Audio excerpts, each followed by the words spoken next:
Is that correct? Angela? It should be 1/3. That's what I gave you last Friday. Okay. Now, the idea of parallel axis theory is whatever you want to do, even you have this information, you have to go back to the center of gravity. So we have to know where's the center of gravity, and we also briefly talked about this last week. Having this IG is not completely useful because you always need to find out the mass moment of inertia at the center of gravity. This value has its unique position in finding the mass moment of inertia of complicated objects.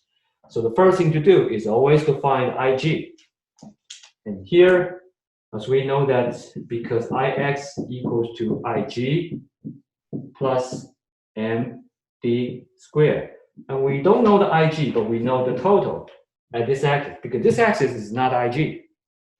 So we know this is 1/3 of m times h squared. And we want to know what is Ig, you just put this whole thing like this. You say that 1/3 of mh squared equals Ig plus m, that's total mass, times d squared. And here, what is d? What is the value of d? H over 2. Yes, h over 2.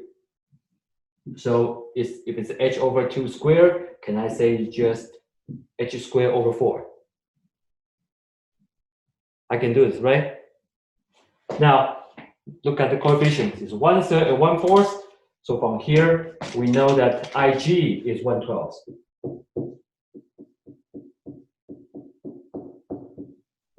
M times h squared.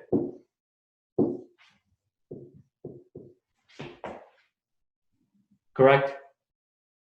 So why is 1/12? It's because 1/3 minus 1/4. So that's why Ig is 1/12. Now here, if you look at the value, whenever you want to project from Ig to all other places, the value of Ix away from Ig is going to increase exponentially. So if you have the minimum value, which is somewhere here, now I use the x-axis to be Ix. Suppose I want this to be the value of Ix. When it's at the center of gravity, this point gives you the minimum value.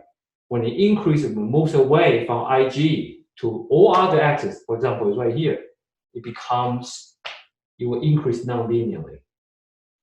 So this curve is like this.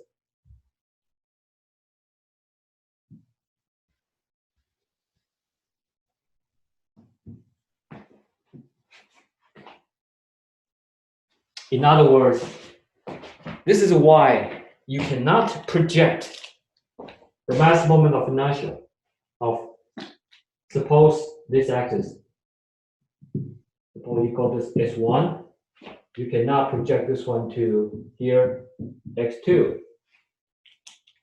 without finding the value of mass moment of inertia at the center of gravity first.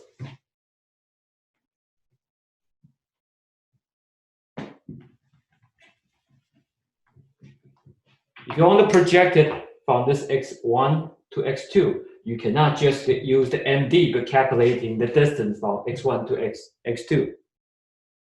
You cannot use the value right here and just say that I want to use Ix1 plus m times d squared, and the d will be the distance from x1 to x2. You cannot do it.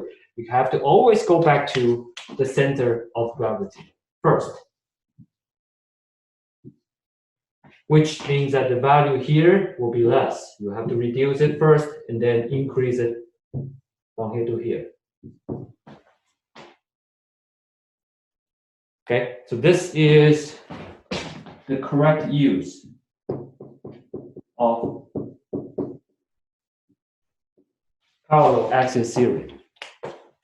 Okay, so this is very, very important. Otherwise, your calculation will not be correct.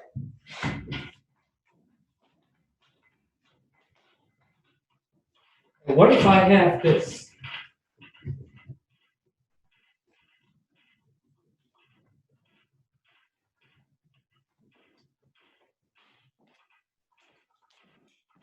Next one is meaning of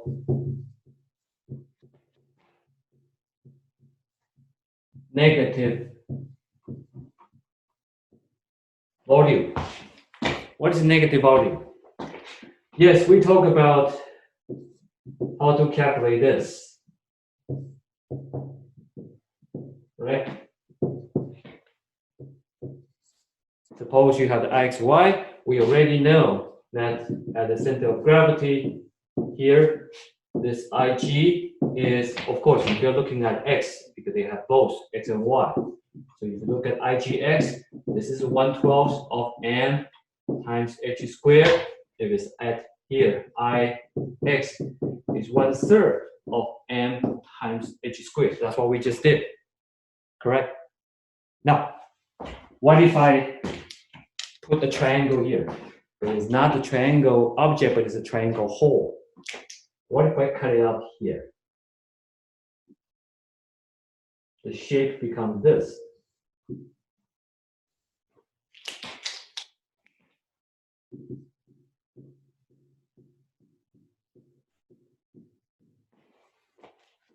Or if this is not interesting enough, what if I cut another triangle hole here?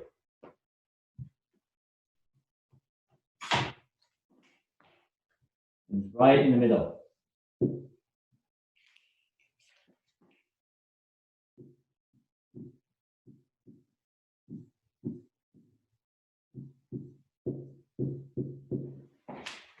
Right?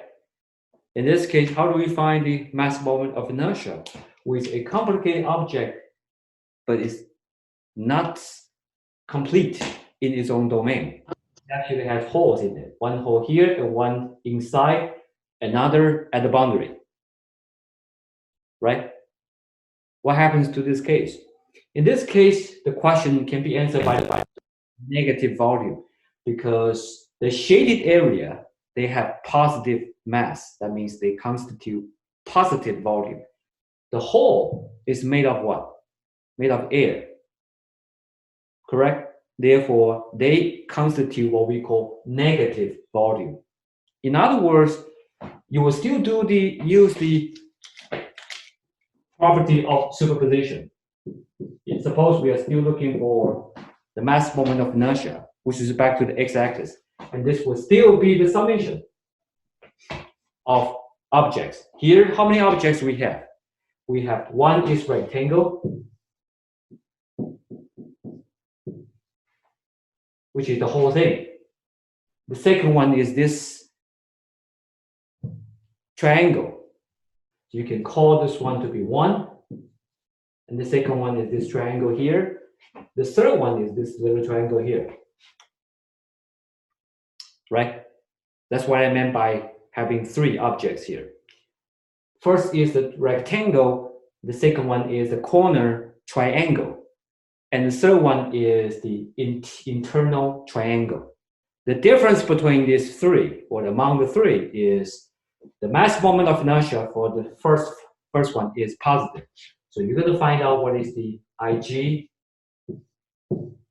This is positive. Plus m1 d1 squared. This one is positive because it has positive volume. If it's not positive volume, which means that it's a hole, you will have to use negative sign. That means for the second one, you have to say minus the mass moment of inertia of this hole here, which is Ig2. Remember, this whole thing, the projection itself, the total, not just the mass moment of inertia at the center, but it's the sum of these two, which is Ig2 plus m2 d2 squared. This whole thing must be negative because triangle 2 constitutes a negative volume, as well as what? This triangle here. So you need to have 2 negative terms, minus IG3 plus M3 D3 squared. So the big picture for this calculation is, for the rectangular one, it contributes positively to the total mass moment of inertia because it has positive mass density. But for this hole here, triangle 2 and triangle 3, you will consider them to contribute negatively to the total mass moment of inertia.